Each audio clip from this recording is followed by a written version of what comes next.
Hi friends, Ashley the wildfire weed, and I am back with another seed haul. I told you with the Baker Creek seed haul video that there was going to be several because I've made several purchases. Well, it's still icy cold. We got a temperature of 12 degrees today, but as always, I am not retouching my videos. I am not a professional. So grab your cup of tea and let's go through the seeds that I have purchased for this 2024 growing season.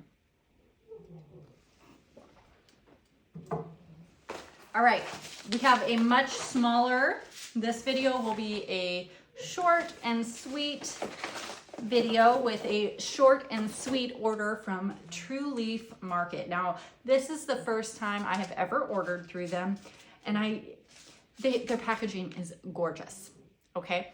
But unlike the Baker Creek seed packages where it has that beautiful photograph of what the variety is, these have beautiful photographs as well, but they don't show you exactly what it is. So I'll explain. If you're new here, I'm in Alaska. We have a very short growing season. I started sharing on Instagram about 7 years ago my gardening journey. I have learned so much via YouTube, but have had to tailor fit it to my growing situation because frankly, there's just not a whole lot of content creators out there that are living in a cold climate that deal with the weather conditions that I do up here. We are classified in zone 4, but it's important to remember that even if you're in zone 4, say in New York, your overall high temperatures are likely going to be much higher than what I will see. It is very uncommon in my area to see temps go over 80 or 90 degrees. Very uncommon. I've lived here my whole life. Maybe in Fairbanks, you Fairbanks people get to see that a couple times a year, but we here on the peninsula, we just don't see those temps. So anyways, take that for what it is. Let's get into it again. This is going to be a much smaller haul, so it'll be short and sweet.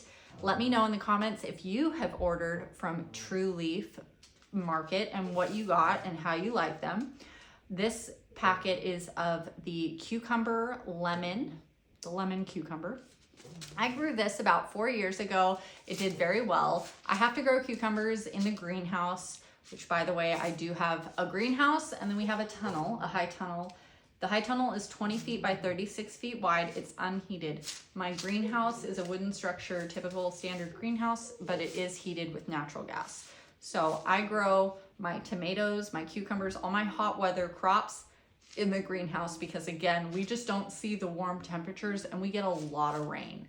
So having them protected in a greenhouse allows us to grow these crops. It also extends our season on either side, the beginning and the end. I have seen frosts come through here, killing frosts as early as the second week of August. And that is not fair, but that is what we have to deal with. So we have the lemon cucumber. These will produce a unique sunny yellow baseball sized fruits with white to bright yellow. They resemble that of a lemon, and these are a faster growing one at 65 days to maturity. As I've mentioned before, when you see that, if you are somebody in Alaska growing, the days to maturity is in an ideal situation, and we are not in that. So generally, we don't have ideal situations growing up here. It might take an extra 10 days, might take an extra 15 days. So cucumber, lemon cucumber. The next pack, again, look how beautiful. And these are in Mylar bags, which I think is amazing. This is the apricot status. Oh, love status. This is for the cut flower garden. These are an everlasting flower. Actually, I think I have some right here. I do. You might recognize them with their paper sound. These were a white variety. They hold their color no matter if they're white, pink, purple, yellow. They will keep that color even once they've dried, which makes them ideal for dried bouquets. So we got a apricot color. Normally I just do a mix. So I'm excited to see this. This is 91 to 105 days.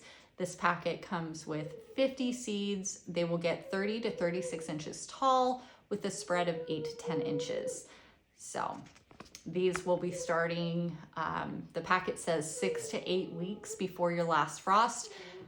I generally err on the 8 to 10 weeks. If it says 6 to 8 weeks, I'm gonna go for the longer so that they can be more established inside.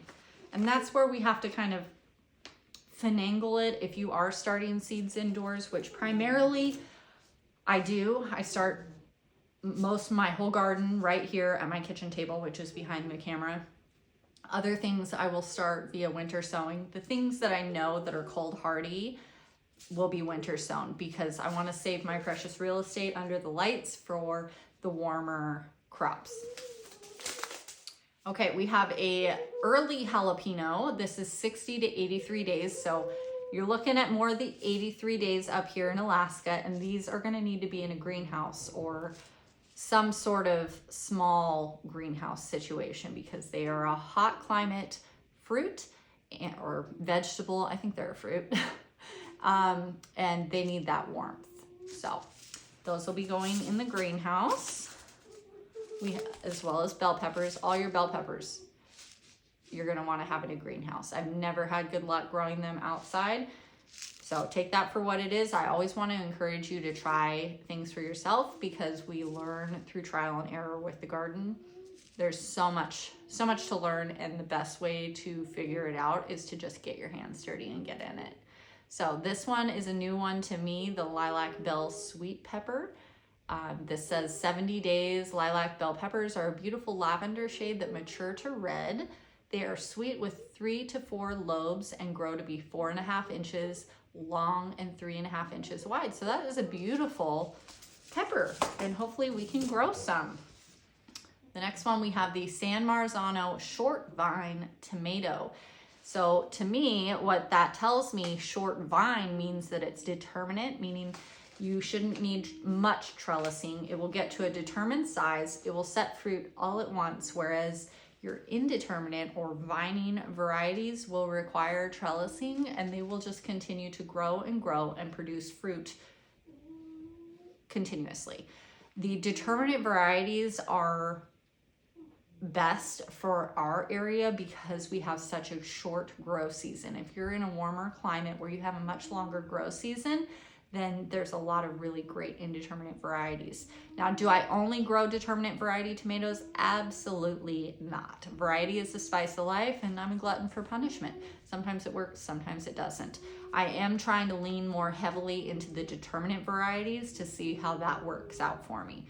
I've also found growing in a tunnel can be a little tricky, so we're figuring that out as we go. The last one is hollyhock. This is a summer carnival mix, so it'll be a variety of colors. This grows 48 to 72 inches tall. This is your quintessential cottage garden flower with 4-inch double and semi-double blooms in a mix of yellow, salmon, red, rose, orange, and white. It is a hardy annual, thrives as a perennial in optimal gardens. I have not had them come back, neither in my tunnel or outside, so take that for what it is. Some things can be perennial in warmer climates. Not everything will translate to being a perennial up here. It says to plant 2 to 3 seeds, 1/4 inch deep and 12 to 18 inches apart if you're direct sowing them. It also says that they like full sun and they are drought tolerant and avoid overhead watering. So you want to make sure you're watering at the base on these ones. It's 140 plus days. Okay, so this is something that you're going to want to start early. How early? Well, you need to figure out your average last frost date. You can type that into the DuckDuckGazelle or Google, whatever you want. USDA garden zone. So that's where the zone 4 comes in. And all that is an approximate, an average of your first and last frost date. And in between those dates tell you how long your growing season is.